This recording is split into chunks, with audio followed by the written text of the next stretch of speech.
Innova institute वाले आप लोग ध्यान दें, ऑर्गेनिक फार्मिंग का हम वीवीआई क्वेश्चन लाए हैं। इससे बाहर कोई भी क्वेश्चन नहीं जाएगा, ठीक है। माइनर सब्जेक्ट के लिए जो भी माइनर में ऑर्गेनिक फार्मिंग लिए हैं, इससे बाहर हम रिपीट कर रहे हैं, इससे बाहर क्वेश्चन कुछ नहीं जाएगा, ठीक है। जो हम बता रहे हैं वही क्वेश्चन आएगा, वीवीआई क्वेश्चन है। टाइम कम है, जल्दी से देख ले सेमेस्टर 2 वाले। तो चलिए बढ़ते हैं क्वेश्चन की ओर, कहीं भी वीडियो को स्किप नहीं कीजिएगा। पहला क्वेश्चन क्या है वो समझिए, ठीक है। देखिए इसमें हम ऑर्गेनिक, देखिए यूनिट वाइज बताएं कि ये यूनिट में ये क्वेश्चन इंपॉर्टेंट है, ये यूनिट में ये। पहला क्वेश्चन क्या है, देखिए ऑर्गेनिक फार्मिंग से जैविक खेती की परिभाषा दीजिए, ठीक है। ये तो क्वेश्चन पहला हुआ। इसी में आपको कोई क्वेश्चन पूछ सकता है कि इसकी आवश्यकता, क्षेत्र, सिद्धांत, विशेषताएं, आधुनिक कृषि में प्रासंगिकता पर विस्तार से चर्चा कीजिए।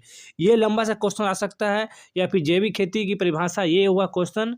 या फिर जैविक खेती की विशेषता लिखिए, जैविक खेती क्यों आवश्यकता है, ठीक है। जैविक खेती कितने क्षेत्र में विस्तार है इसका, ये आधुनिक कृषि में किस तरह प्रासंगिकता है। ऐसा क्वेश्चन आपको तोड़ तोड़ के दे सकता है, इसीलिए हम लॉन्ग क्वेश्चन लाएं। एक ही क्वेश्चन से अब पूरा हो गया, ठीक है। इसी से आप समझ जाएंगे। दूसरा क्वेश्चन है कि जैविक खेती के सिद्धांतों को विस्तार से समझाइए, ठीक है। जैविक खेती क्यों है, इसके पूरा विस्तार से आपको समझाना है। तीसरा क्वेश्चन है कि जैविक खेती की विशेषताएं लिखते हुए पारंपरिक खेती से तुलना कीजिए। तुलना भी करना है आपको, ठीक है। जैसे कि देखिए जैविक खेती हुआ एक तरफ पारंपरिक खेती हुआ, ये दोनों को तुलना करना है, ऐसा क्वेश्चन आ सकता है। अगला क्वेश्चन क्या है कि भारत में विशेषकर झारखंड में जैविक खेती की प्रासंगिकता की एवं भविष्य की संभावना को वर्णन करना है, ठीक है। भारत विशेषकर झारखंड के बात आ रहा है यहाँ। झारखंड में जैविक खेती की प्रासंगिकता एवं भविष्य की संभावना का भी वर्णन करना, भविष्य का भी, ठीक है। पांचवा क्वेश्चन है जैविक खेती के लाभ, इसकी सीमाएं, इनकी बाधाएं, सबको लिखना है आपको विस्तार से, ठीक है।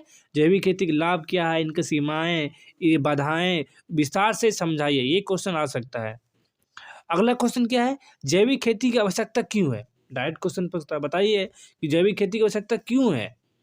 अगला क्वेश्चन है जैविक खेती की दायरा, स्कोप क्या है, ठीक, कितने दायरे तक ये फैला हुआ है, ठीक है, ये आपको बताना है। अगला क्वेश्चन 8वां नंबर में, आधुनिक कृषि में जैविक खेती का महत्व लिखिए। आधुनिक कृषि में जैविक खेती का महत्व लिखिए, ये 8वां क्वेश्चन हुआ, इंपॉर्टेंट क्वेश्चन है। देखिए यूनिट 2 से आया, ठीक है। यूनिट 2 से आया, कौन कौन क्वेश्चन पूछ सकता है कि ऑर्गेनिक फार्मिंग से।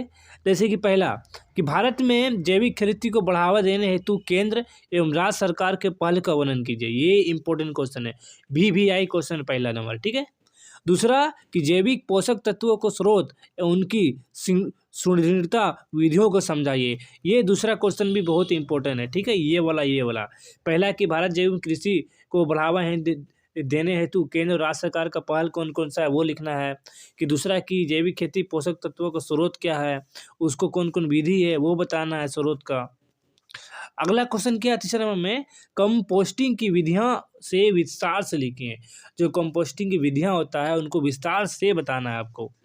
अगला क्वेश्चन है चौथा नंबर में, हरित खाद, ग्रीन मैन्योर क्या है, इसके लाभ एवं सीमाएं लिखें, ठीक है। हरित खाद क्या होता है, इनका लाभ बताना है, इनका सीमाएं लिखना है। अगला 5वां नंबर क्वेश्चन है, जैविक उर्वरक, ठीक है, के प्रकार एवं उपयोग बताएं। जैविक उर्वरक क्या होता है, इनका प्रकार लिखना है, इनका उपयोग क्या होता है, ठीक है। उसी में आपको कंपोस्टिंग विधियां को विस्तार लिखिए, हरित खाद क्या होता है, लाभ सीमाएं लिखिए। ये सब क्वेश्चन ऑर्गेनिक फार्मिंग से बहुत ही इंपॉर्टेंट है, क्या पूछ सकता है, ठीक है। इकोसिस्टम, ऑर्गेनिक इकोसिस्टम क्रॉपिंग, जैसे कि पहला क्वेश्चन कि जैविक खेती में पोषक तत्व उपयोग की संभावना एवं सीमाओं को स्पष्ट कीजिए। जैविक खेती में पोषक तत्व एवं उपयोग की संभावना एवं सीमाओं को स्पष्ट कीजिए, ये क्वेश्चन हुआ। अगला क्वेश्चन है जैविक खेती में पोषक तत्व प्रबंधन को समझाइए, ये अगला क्वेश्चन हुआ, दूसरा नंबर, ठीक है। तीसरा क्वेश्चन हुआ जैविक पारिस्थितिकी तंत्र, ऑर्गेनिक इकोसिस्टम और एवं इसकी अवधारणाओं को वर्णन कीजिए, ये तीसरा क्वेश्चन हुआ, ठीक है। चौथा क्वेश्चन हुआ जैविक खेती में फसल चक्र की आवश्यकता एवं लाभ बताइए। जैविक खेती में जो फसल चक्र है इसकी आवश्यकता एवं इसकी लाभ को बताइए, ये क्वेश्चन हुआ। पांचवा है जैविक खेती में फसलों एवं किस्मों को चयन क्यों महत्वपूर्ण है। जैविक खेती में फसलों एवं किस्मों को क्यों चयन महत्वपूर्ण है वो बताना है आपको।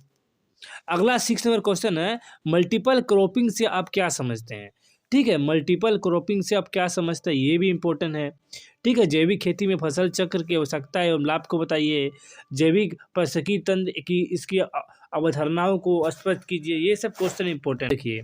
ठीक है, पहला क्वेश्चन चौथा से है कि जैविक खेती में कीट, रोग एवं खरपतवार प्रबंधन के विभिन्न विधियों का वर्णन कीजिए।